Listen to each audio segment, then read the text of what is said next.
अस्सलाम वालेकुम dear students, so my name is Imran Khan. Welcome to हाकानम चैनल। आज के इस वीडियो के अंदर हम स्टार्ट करने जा रहे हैं the very first chapter of first year biology, जिसका नाम है cell. So without wasting time मैं आपसे यही कहूँगा कि पेन और कॉपी लेके बैठ जाएं। हम स्टार्ट करते हैं अपने लेक्चर को। सेल क्या होता है? आई होप कि आपने सेल का लफ्ज़ 6 class 7th 8th 9th 10th तक सुनते हुए आए होंगे और आपने यही सुना होगा कि सेल क्या होता है। Cell is the basic structural and functional unit of living organisms. तो आज की कहानी भी सारी की सारी इसी बात के ऊपर है कि सेल जो है ये क्या है, लिविंग ऑर्गेनिजम्स का स्ट्रक्चरल और फंक्शनल यूनिट होता है। कैसे, आगे हम समझते हैं। So first of all, cell का जो वर्ड है इसका मतलब क्या है? So the word cell is derived from a Latin word. दरअसल ये जो सेल है ना, ये कौन सा वर्ड है? लैटिन वर्ड है। लैटिन बोलते हैं लातीनी जुबान को,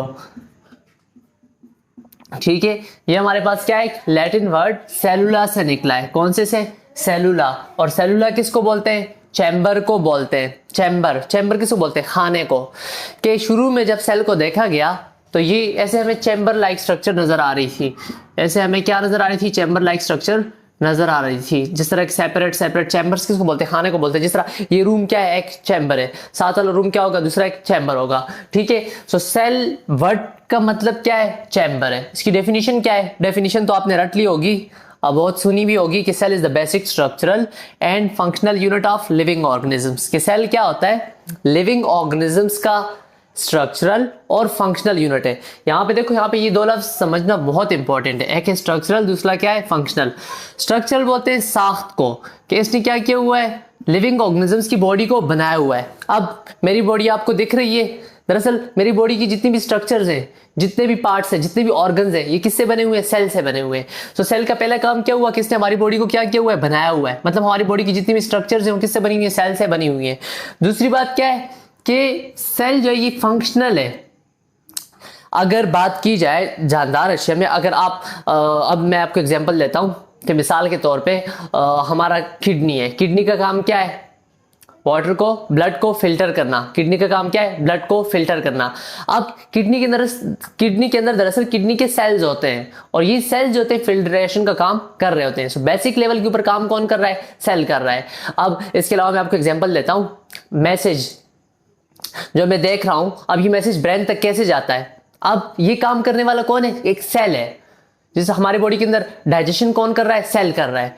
सो जितने भी काम है उनको हमारी बॉडी के अंदर करने वाले कौन है? सेल्स होते हैं, ठीक है। तो सेल किसको बोलते हैं? Cell is the basic structural and functional unit of living organism. Structure का मतलब क्या हुआ कि इसने हमारी बॉडीज को क्या किया? हमारी बॉडी की जितनी भी स्ट्रक्चर बोलते हैं साख्त को, जो फिजिकल लुकअप होता है, जो फिजिकल अपीयरेंस होती है। सो सेल ने हमारी बॉडी को बनाया हुआ है। दूसरी बात क्या है? फंक्शनल यूनिट है लिविंग ऑर्गेनिजम्स का। कैसे? मैं आपको कुछ एग्जाम्पल दे देता हूं। जिस तरह हम मूवमेंट करते हैं, हरकत करते हैं ना, जब हम हरकत करते हैं तो दरअसल मूवमेंट कौन करवा रहे हैं? हमारे मसल सेल्स करवा रहे हैं। मूवमेंट कौन कर रहे हैं? मसल सेल कर रहे हैं। मसल सेल कर रहे हैं। हमारे ब्रेन तक मैसेज आ रहा है। मैसेज को कौन लेके आ रहा है? न्यूरॉन्स लेके आ रहे हैं।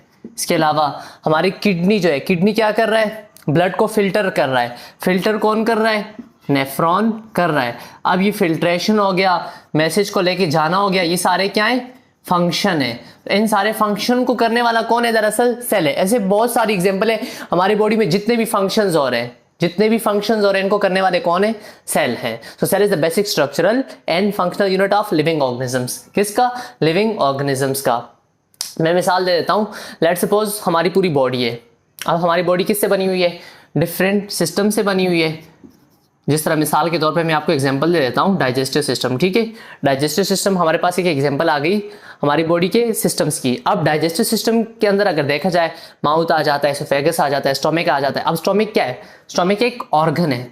अब फूड को डाइजेस्ट कौन कर रहा है? स्टोमक कर रहा है, ठीक है। अब स्टोमक को अगर देखा जाए तो स्टोमक के अंदर दरअसल फूड को कौन डाइजेस्ट कर रहा होता है? तो हमारे पास स्टोमक के अंदर क्या होंगे? सेल्स होंगे जो क्या कर रहे होंगे? फूड को डाइजेस्ट कर रहे होंगे। तो अभी हम बात करते हैं डिस्कवरी ऑफ सेल की। सो सेल को सबसे पहले किसने डिस्कवर किया है? रॉबर्ट हुक ने किया है। और कब किया है? 1665 में किया है। आगे मैं सेल थ्योरी में ये पॉइंट डिस्कस करूंगा कि रॉबर्ट हुक ने कैसे डिस्कवर किया है। अच्छा, स्टडी ऑफ सेल। अब जब हम किसी भी चीज की स्टडी करते हैं तो स्टडी के लिए हमारे पास ग्रीक टर्म क्या है? लॉजी है। क्या है? लॉजी। लॉजी जो है ये हमारे पास एक ग्रीक टर्म है, किसके लिए? स्टडी के लिए। और सेल को हम बोलते हैं साइटो। सो आज के बाद जहां कहीं भी साइटो का लफ्ज आएगा तो उसको हम क्या बोलते हैं? सेल बोलते हैं, ठीक है। सो सेल के बारे में स्टडी करने को हम क्या बोलते हैं? साइटोलॉजी। देखो, logy mean study and cyto mean cell. So cell के हवाले से स्टडी करने को हम क्या बोलते हैं? साइटोलॉजी बोलते हैं। अच्छा, यहां पे मैं लिखा हुआ है the study of cell and its component. दरअसल सेल के अंदर छोटे छोटे ऑर्गेनेलीज होती हैं जो कि काम कर रही होती हैं। आगे मैं इसको बहुत ही एक्सप्लेनेशन में आपको करवाऊंगा इंशाल्लाह। फिलहाल आप अभी इतना समझ लें कि सेल और उसके कंपोनेंट्स के हवाले से स्टडी करने को हम क्या बोलते हैं? साइटोलॉजी बोलते हैं। अब सेल जो है बहुत छोटा है, आम आंख से दिखाई नहीं देता। तो सेल को देखने के लिए हमें किस चीज की जरूरत होगी? ऐसी कौन सी डिवाइस है, ऐसा कौन सा इंस्ट्रूमेंट है जिसको हम यूज करते हैं स्मॉल चीजों को देखने के लिए? स्मॉल के लिए हम वर्ड क्या यूज करते हैं? माइक्रो। और देखने को हम क्या बोलते हैं? स्कोपी। छोटी चीजों को देखना, माइक्रोस्कोपी। किस चीज के जरिए? माइक्रोस्कोप के जरिए। तो छोटी चीजों को देखने के लिए हम क्या यूज करते हैं? माइक्रोस्कोप यूज करते हैं। सो सेल को देखने के लिए भी कौन सी चीज यूज की गई होगी? माइक्रोस्कोप यूज किया होगा। सो सेल की डिस्कवरी के अंदर माइक्रोस्कोप का बहुत बड़ा रोल है। सो इससे पहले कि मैं आपको सेल थ्योरी पढ़ा दूं, तो इससे पहले हमारे पास थोड़ी बहुत नॉलेज होनी चाहिए अबाउट माइक्रोस्कोप के, ठीक है। सो मैंने यहाँ पे माइक्रोस्कोपी की हेडिंग दी हुई है। माइक्रोस्कोप को यूज करना जो होता है ना, उसको हम क्या बोलते हैं? माइक्रोस्कोपी बोलते हैं। The use of microscope is known as microscopy. अच्छा जी, the first microscope was discovered by Zacharias Janssen in 1959। और हॉलैंड का रहने वाला एक शख्स था जिसका नाम था ज़ेचरस जेंसिन। फर्स्ट टाइम माइक्रोस्कोप किसने बनाया है? ज़ेचरस जेंसिन ने बनाया। कब बनाया? 1959 के अंदर बनाया था। अब ज़ेचरस जेंसिन ने एक सिंपल टाइप का माइक्रोस्कोप बनाया था जिसकी मैग्निफिकेशन पावर जो थी वो ऑलमोस्ट तकरीबन 3x से लेके 9x तक थी। अब मैग्निफिकेशन पावर क्या होती है? मैग्निफिकेशन किसको बोलते हैं? मैग्निफिकेशन बोलते हैं कि जब हम किसी भी ऑब्जेक्ट की इमेज को क्या कर दें? बढ़ा दें।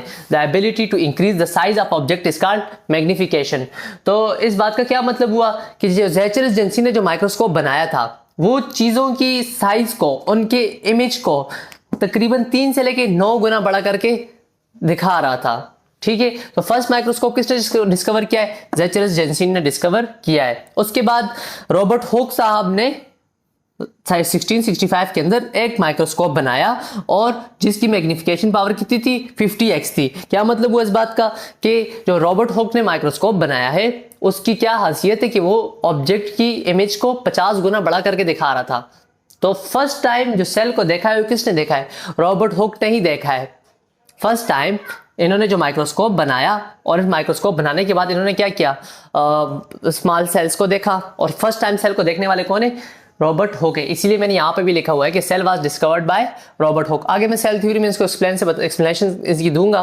फिलहाल आप इतना याद कर लें कि जो रॉबर्ट हुक ने माइक्रोस्कोप बनाया था उसकी मैग्निफिकेशन पावर कितनी थी? 50x थी। इसके बाद एंटन वन लेवनहोक आए। इन्होंने एक मच बेटर माइक्रोस्कोप बनाया जो कि इन दोनों माइक्रोस्कोप जो ज़ेचरस जेंसिन ने बनाया था इसके माइक्रोस्कोप से और रॉबर्ट हुक के माइक्रोस्कोप से कुछ अच्छा था, कुछ बेहतर था।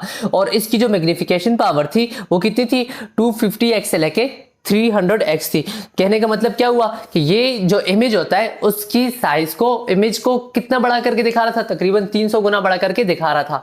और इसी एंटन वन लेवनहोक के माइक्रोस्कोप की मदद से हमने बहुत सारे स्मॉल ऑर्गेनिजम्स देखे। क्या देखे? Small organisms. अब स्मॉल ऑर्गेनिजम्स को हम क्या बोलते हैं? जो आम आंख से हमें दिखाई नहीं देते, उनको हम बोलते हैं micro organism. So first time micro organisms को किसके माइक्रोस्कोप से देखा गया? सो वो एंटन वन लेवनहोक के माइक्रोस्कोप से माइक्रो ऑर्गेनिजम्स को फर्स्ट टाइम देखा गया। अच्छा जी, ये थोड़ी सी इनका बैकग्राउंड था। अभी हम डिस्कस करेंगे about cell theory. Okay dear student, तो अभी हम डिस्कस करते हैं about emergence of cell theory, कि सेल थ्योरी कैसे डेवलप हुई, कैसे सेल थ्योरी पेश हुई। यहाँ पे जो लफ्ज इमरजेंस लिखा हुआ है ना, इसका मतलब वो इमरजेंसी वाला इमरजेंस नहीं है, इसका मतलब है डेवलपमेंट, कि कैसे सेल थ्योरी डेवलप हुई है, ठीक है। सो इमरजेंस ऑफ सेल थ्योरी का मतलब क्या हुआ कि सेल थ्योरी कैसे डेवलप हुई। जैसे ही बेहतर से बेहतर माइक्रोस्कोप बनने लगे तो हमारा जो सेल के हवाले से नॉलेज थी वो भी क्या होती गई? आहिस्ता आहिस्ता बढ़ती गई। With the development in microscopy cell of organisms much studied in detail. जैसे ही अच्छे से अच्छे माइक्रोस्कोप बनने लगे तो सेल के हवाले से जो हमारी स्टडी थी वो क्या होने लगी, डिटेल में होने लगी। जैसा कि 1665 के अंदर रॉबर्ट हुक पहला वो शख्स था जिसने क्या किया, ऑब्जर्व किया किसको, सेल को। सो फर्स्ट टाइम, ये आपके लिए एमसीक्यूज पॉइंट ऑफ व्यू से बहुत इंपॉर्टेंट है, इसको नोट कर लीजिएगा कि फर्स्ट टाइम सेल को किसने देखा है, रॉबर्ट हुक ने देखा है 1665 में, और एक स्मॉल माइक्रोस्कोप के जरिए। और उस माइक्रोस्कोप की साइज कितना था, 30x था। 30x का मतलब क्या हुआ कि ये जो हमारे पास ऑब्जेक्ट है उसके इमेज को 30 गुना बड़ा करके दिखाएगा। इन्होंने क्या किया था, इन्होंने जो दरख्त के ऊपर छाल नहीं होती है जिसको हम कॉर्क बोलते हैं, ठीक है, इन्होंने क्या किया, कॉर्क लिया छाल और उसको माइक्रोस्कोप में रखा। जब इसने उसको माइक्रोस्कोप में रखा तो इसने ऐसे देखा कि उसको ऐसे कुछ चैम्बर नजर आने लगे। इसको क्या नजर आने लगे, ऐसे कुछ चैम्बर नजर आने लगे। अब इसको जो इंडिविजुअल कॉर्क था वो ऐसे क्या नजर आने लग गए, चैम्बर आने लग गए। और इसी चैम्बर आने नजर आने की वजह से इसने सेल को किसका नाम दिया था, सेलुला का नाम दिया था। सो फर्स्ट टाइम सेल को किसने देखा है, रॉबर्ट हुक ने देखा है। Around the same time a Dutch scientist Anton van Leeuwenhoek observe pond water with a microscope. जिस टाइम रॉबर्ट हुक ने, जिस सदी में रॉबर्ट हुक ने माइक्रोस्कोप के जरिए फर्स्ट टाइम सेल को देखा, अराउंड सेम टाइम, इसी टाइम पे एंटन वॉन लेवनहुक ने एक अच्छा और बेहतर माइक्रोस्कोप बनाया जिसकी मैग्निफिकेशन पावर तकरीबन 300x थी। मतलब वो जो हमारे पास ऑब्जेक्ट है उसकी इमेज को 300 गुना बड़ा करके दिखा रहा था। अब उसने एक माइक्रोस्कोप बनाया और इस एंटन वॉन लेवनहुक ने क्या किया कि जो पॉन्ड वाटर होता है, तालाब का पानी लिया और उसको ऑब्जर्व किया अपने माइक्रोस्कोप में। तो इन्होंने जब तालाब के पानी में से एक कतरा लिया और उसको ऐसे देखा, तो इन्होंने ये देखा कि इस तालाब के पानी के अंदर ऐसे छोटे छोटे ऑर्गेनिजम्स घूम रहे हैं, ऐसे छोटे छोटे क्या जानदार अशिया घूम रहे हैं। और ऐसे जानदार जो हमें आम आंख से नजर नहीं आते हैं उनको हम क्या बोलते हैं, माइक्रो ऑर्गेनिजम्स बोलते हैं। So first time micro organisms को किसने देखा है, एंटन वॉन लेवनहुक ने देखा है। किसने, एंटन वॉन लेवनहुक ने। और इन्होंने इन स्मॉल टीनी यूनिसेलुलर ऑर्गेनिजम्स को नाम दिया एनिमैलिक्यूल्स का। किसका, एनिमल्क्यूल का। एनिमैलिक्यूल का मतलब क्या, एनिमल्क्यूल्स मतलब कि छोटे छोटे एनिमल्स हैं। पॉन्ड वाटर के अंदर इसने छोटे छोटे एनिमल देखे, मतलब इन्होंने ये देखा कि ये जो सेल थे छोटे छोटे ये मूव कर रहे थे। अब मूवमेंट करना किसकी हासियत है, एनिमल की हासियत है। So that's why Anton van Leeuwenhoek ने इनको किसका नाम दिया, एनिमैलिक्यूल्स का नाम दिया। देखो इन दोनों में कंफ्यूज नहीं होना। फर्स्ट टाइम सेल को देखा किसने, रॉबर्ट हुक ने। फर्स्ट टाइम माइक्रो ऑर्गेनिजम्स को किसने देखा है, एंटन वॉन लेवनहुक ने देखा है। इसके बाद 1809 के अंदर एक फ्रेंच के रहने वाले साइंटिस्ट जिनका नाम था जीन बैप्टिस्ट डी लिमार्क, इन्होंने क्या किया, ऑब्जर्व किया सेल को। इन्होंने सेल को कैसे ऑब्जर्व किया, ये दरअसल स्टडी कर रहे थे कुछ प्लांट्स के पार्ट की और कुछ एनिमल के पार्ट की। तो इन्होंने जब माइक्रोस्कोप में प्लांट के पार्ट को देखा और एनिमल के पार्ट को देखा तो इन्होंने ये देखा कि जो प्लांट के पार्ट है और एनिमल के पार्ट है ये किससे बने हुए हैं, कुछ टिश्यू से बने हुए हैं, कुछ सेलुलर टिश्यू से बने हुए हैं। And what is tissue, I hope कि आपको टिश्यू का पता होगा। क्या होता है टिश्यू, टिश्यू बोलते हैं a group of cell having same structure and same function. कि जब हमारे पास एक ग्रुप ऑफ सेल हो, उनकी स्ट्रक्चर भी सेम हो और वो फंक्शन भी क्या कर रहे हो, सेम अदा कर रहे हो, उनको हम क्या बोलते हैं, टिश्यू बोलते हैं। तो इन्होंने क्या कंक्लूड किया, जीन बैप्टिस्ट डी लिमार्क ने भी यही बात की कि जो लिविंग ऑर्गेनिजम्स है, प्लांट हो गए चाहे वो एनिमल हो गए, वो किससे बने हुए हैं, सेल से बने हुए हैं। इसके बाद 1831 के अंदर रॉबर्ट ब्राउन ने क्या किया, सेल को ऑब्जर्व किया और रॉबर्ट ब्राउन ने फर्स्ट टाइम सेल के अंदर देखा कि ये एक सेल है और सेल के अंदर एक सेंट्रल छोटा सा पार्ट है।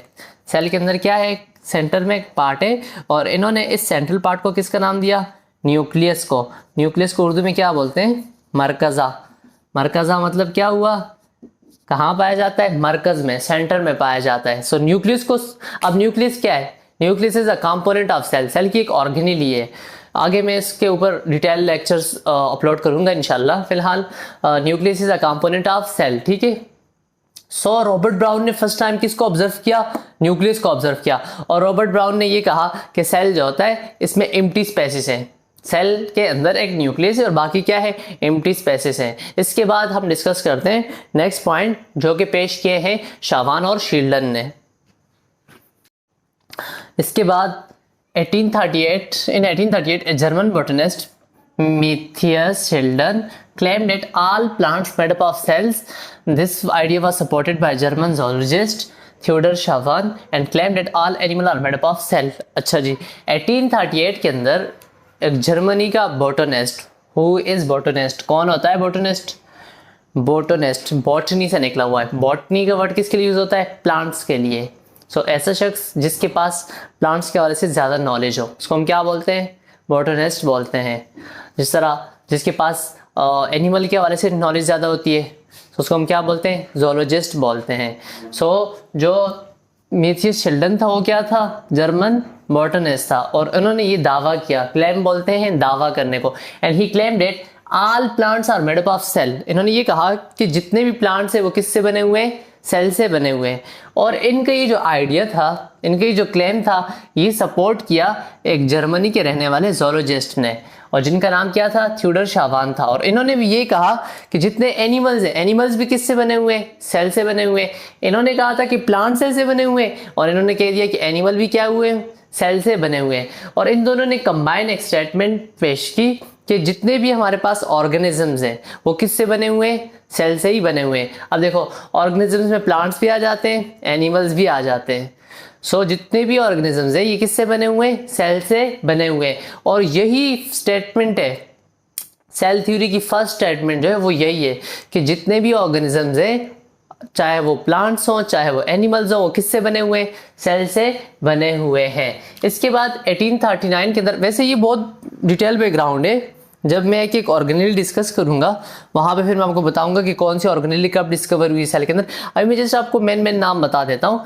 1839 के अंदर जॉन एवेंजेलिस्टा परकिंजी साहब आए और उन्होंने प्रपोज की एक टर्म प्रोटोप्लाज्म। और ये प्रोटोप्लाज्म की टर्म जो है ना, इन्होंने सेल के अंदर के फ्लूइड के लिए पेश की। ये लेट सपोज सेल है, सेल के अंदर जो फ्लूइड होगा, अब मुझे बताओ प्रोटोप्लाज्म, ठीक है। जहां पर भी लफ्ज प्लाज्मा आएगा, प्लाज्मा बोलते हैं फ्लूइड को, ठीक है। जहां पर भी लफ्ज प्लाज्मा आएगा तो आपने समझ जाना है कि फ्लूइड। सो इन्होंने सेल के अंदर की जो फ्लूइड है उसके लिए एक टर्म पेश की, कौन सी? प्रोटोप्लाज्म। इसके बाद 1885 के अंदर रुडोल्फ विर्चू आए। अब रुडोल्फ विर्चू के आने से पहले, इनकी इस बात को पेश करने से पहले ये समझा जाता था कि जो एक सेल है दूसरे सेल में कैसे कन्वर्ट होता है, इसके हवाले से डिफरेंट लोगों के डिफरेंट कॉन्सेप्ट थे। लेकिन रुडोल्फ विर्चू ने एक बात पेश की कि जो नया सेल बनेगा वो कैसे बनेगा? पुराने सेल से। Every cell come from the cell, और वो सेल मतलब जो पुराना सेल होगा उसी से नए सेल बनेंगे। और रुडोल्फ के अपने वर्ड्स के अंदर ये बात क्या थी? ओमनिस सेलुला ए सेलुला, ओमनिस सेलुला ए सेलुला, कि जो नया सेल बनेगा वो पुराने से ही बनेगा, प्री एग्जिस्टिंग सेल से ही बनेगा। और इन 1962 Lewis pasture provided experimental proof of विर्चू idea. फिर 1962 के अंदर लुईस पास्चर ने इसी रुडोल्फ विर्चू के आइडिया को एक्सपेरिमेंटली प्रूफ किया। कैसे? लुईस पास्चर जो था इसने क्या किया? बैक्टीरिया के ऊपर एक्सपेरिमेंट परफॉर्म किया, ठीक है। बैक्टीरिया लिया, बैक्टीरिया क्या कर रहा होता है? नाम सुना है मासूम का? बैक्टीरिया लाजमी नहीं है कि बीमारियां फैलाए, ये फायदे भी दे रहा था। बैक्टीरिया दरअसल माइक्रो ऑर्गेनिजम्स है। ये क्या है? माइक्रो ऑर्गेनिजम्स है और ये बहुत ज़्यादा तादाद में पाए जाते हैं, ठीक है। ये हर जगह में पाए जाते हैं, चाहे वो थर्मोफाइल हो, चाहे वो साल्टिश इन्वायरमेंट हो। ऑलमोस्ट हमारी बॉडी के ऊपर भी थाउजेंड्स ऑफ बैक्टीरिया प्रेजेंट, हमारे माउथ के अंदर इवन के थाउजेंड ऑफ बैक्टीरिया हमारे माउथ के अंदर भी प्रेजेंट है, लेकिन चूंकि ये हमें नज़र नहीं आते। तो इन्होंने क्या किया? एक बैक्टीरिया लिया और उसको उसका फेवरेबल इन्वायरमेंट दिया। क्या दिया? ये टर्म्स आपको अभी इतनी सही से समझ नहीं आएंगी क्योंकि आप लोगों ने अभी लैब में कुछ परफॉर्मेंस नहीं की है। फेवरेबल इन्वायरमेंट कहते हैं ना उसके पसंद का इन्वायरमेंट। अब हमारा फेवरेबल इन्वायरमेंट क्या है कि ना ज़्यादा गर्मी हो ना ज़्यादा सर्दी हो, नॉर्मल इन्वायरमेंट हो, हमें हमारी खुराक अवेलेबल हो, पानी अवेलेबल हो, ऑक्सीजन अवेलेबल हो। ये हमारे पास क्या है? Favourable environment. इसी तरह बैक्टीरिया को उसका फेवरेबल इन्वायरमेंट दिया, और बैक्टीरिया का फेवरेबल इन्वायरमेंट क्या है? जहाँ पे कचरा ज़्यादा हो, जहाँ पे गंदगी ज़्यादा हो, जहाँ पे पानी अवेलेबल हो, H2O अवेलेबल हो। अब देखो हमें गंदगियों से बीमारी क्यों लगती है? वो बच्चे जो गंदगी में ज़्यादातर खेलते हैं वो बीमार क्यों होते हैं? क्योंकि वहाँ पे बैक्टीरिया होते हैं और बहुत सारी बीमारियाँ जो हैं वो किससे फैल रही थी? बैक्टीरिया ही फैला रहे होते हैं। इन्होंने क्या किया, बैक्टीरिया को जब उसको फेवरेबल इन्वायरमेंट दिया तो यही जो बैक्टीरिया था, देखो ये एक बैक्टीरिया है, पहले इसके दरमियान में से कट लगे और फिर क्या हुआ, होते होते होते होते दो सेल अलग अलग बन गए। ठीक है, अब ये दोनों सेल किससे बने, इस पिछले वाले सेल से बने हैं।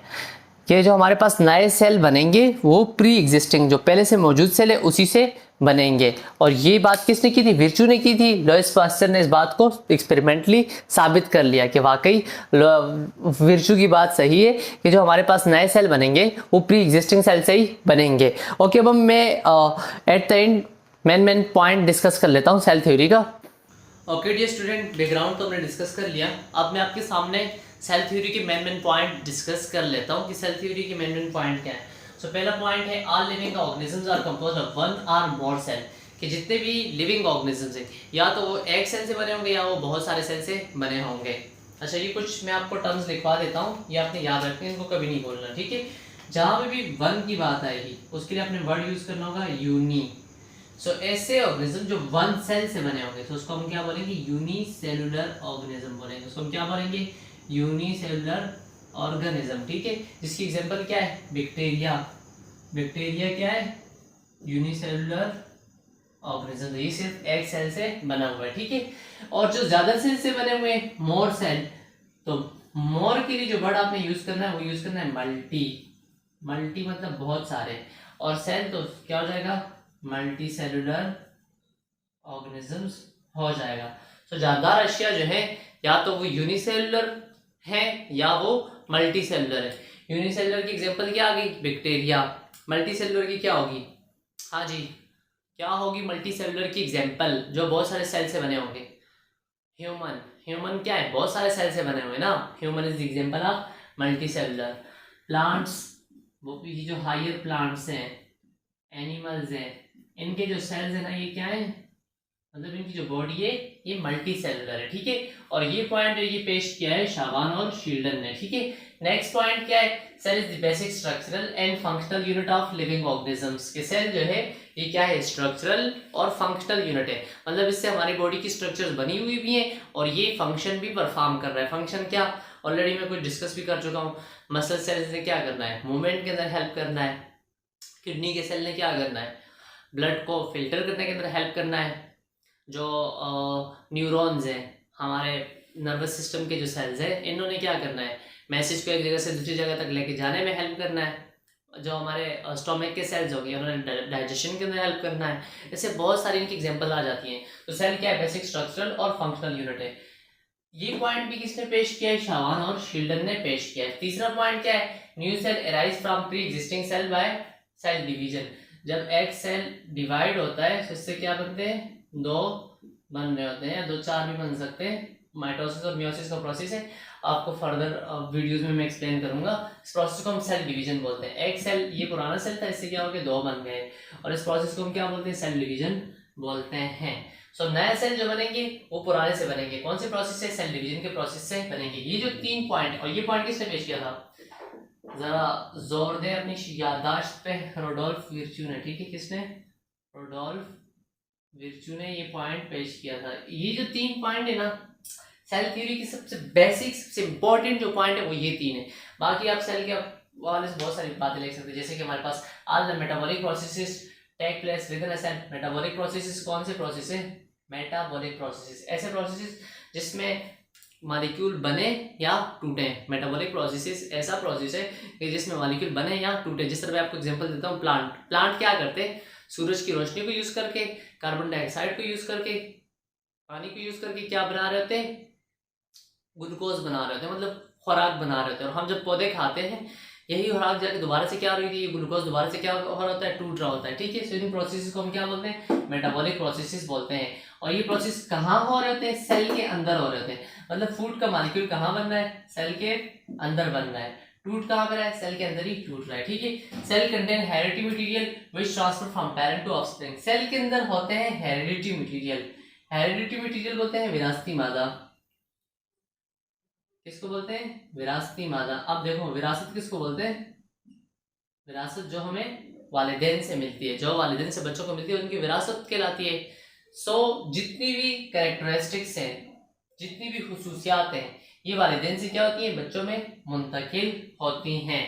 तो सेल के अंदर हेरिडिटरी मटीरियल होता है, जो इनको क्या करना होता है, सेल के अंदर हेरिडिटरी मटीरियल होता है जो कि वालिदैन की खुसूसियात को बच्चों के अंदर मुंतकिल कर रहा होता है। इसके अलावा और भी बहुत सारे पॉइंट बन सकते हैं, जैसे कि हमारे पास सेल के बेसिक्स 3 पार्ट्स होंगे, क्या क्या, एक सेल मेम्ब्रेन होगी, दरम्यान में साइटोप्लाज्म होगा और क्या होगा, न्यूक्लियस होगा। ठीक है, ओके जी, आज का लेक्चर यही तक था। मिलते हैं इंशाल्लाह अगले लेक्चर में। अगले लेक्चर के अंदर मैं डिस्कस करूंगा अबाउट सेल के और इंग्लिश के वाले से इन डिटेल। तब तक के लिए मुझे इजाज़त दें। अल्लाह हाफिज़।